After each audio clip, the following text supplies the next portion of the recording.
इसमें 3 छोटे-छोटे से निबंध हैं। पहला निबंध का नाम है बालक बच गया, दूसरे निबंध का नाम है घड़ी के पुर्जे और तीसरे का नाम है ढेले चुन लो।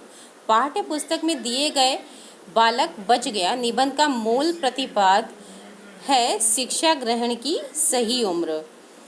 लेखक मानता है कि हमें व्यक्ति के मानस के विकास के लिए शिक्षा को प्रस्तुत करना चाहिए।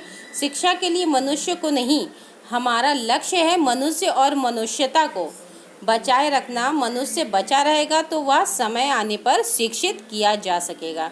यानी लेखक ये कहता है पहले हमें मनुष्य को बचाना चाहिए और मानवता यानी मनुष्यता को बचाना चाहिए, और अगर मनुष्यता बची रहेगी तो मनुष्य अपने आप शिक्षा ग्रहण कर लेगा।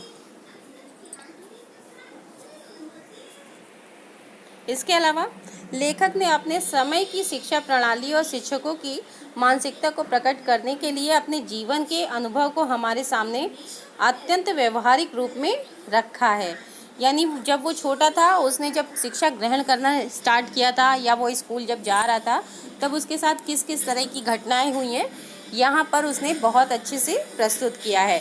लेखक ने इस उदाहरण से ये बताने की कोशिश की है कि शिक्षा हमें बच्चे पर लादनी नहीं चाहिए, बल्कि उसके मानस में शिक्षा की रुचि पैदा करने वाले बीज डालने चाहिए। मतलब बच्चे को ज़बरदस्ती नहीं पढ़ाना चाहिए, बच्चों को इस तरह से बताना चाहिए ताकि बच्चा खुद उत्साहित हो उसे पढ़ने के लिए।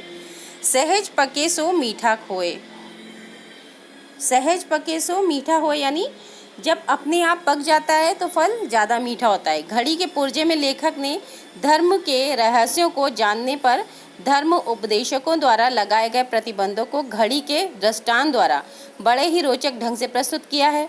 और ढेले चुन लो में लोक विश्वासों में निहित अंधविश्वासी मान्यताओं पर चोट की गई है। तो पहला क्या है, पहले ये है कि पहले वाले जो निबंध में लेखक ने ये बोला है बच्चा अगर अपने आप पढ़ता है तो उसको ज़्यादा ज्ञान प्राप्त होता है, ज़बरदस्ती पढ़ाने से उसको ज्ञान ज़्यादा प्राप्त नहीं होता। दूसरे में क्या है, जो घड़ी के पुर्जे हैं उसके माध्यम से लेखक ने जो धर्म के रहस्य हैं उनमें जो ये करना है, ये नहीं करना है, ऐसे करना चाहिए, ऐसे नहीं करना चाहिए, इन सब चीज़ों पर उसने व्यंग्य किया है, उनकी तरफ बातों को अपनी बातों को व्यक्त किया है और लोगों का ध्यान उनकी तरफ आकर्षित किया है। तीसरा क्या है, ढेले चुन लो। इसके माध्यम से लेखक ने जो रूढ़िवादिता होती है, जो लोकाचार्य होते हैं, अलग अलग धर्मों में अलग अलग तरह की कुछ रीति रिवाज बनाए जाते हैं, कुछ जातियों में अलग तरह के रीति रिवाज बनाए जाते हैं, तो किस तरह की मान्यता है, अंधविश्वास किस तरह का है, उस पर लेखक ने ये निबंध लिखा है लोगों को बताने के लिए। तीनों निबंध समाज की मूल समस्याओं पर विचार करने वाले हैं। इनकी भाषा शैली सरल है, बोलचाल की होते हुए भी गंभीर ढंग से विषय प्रवर्तक करने वाली है।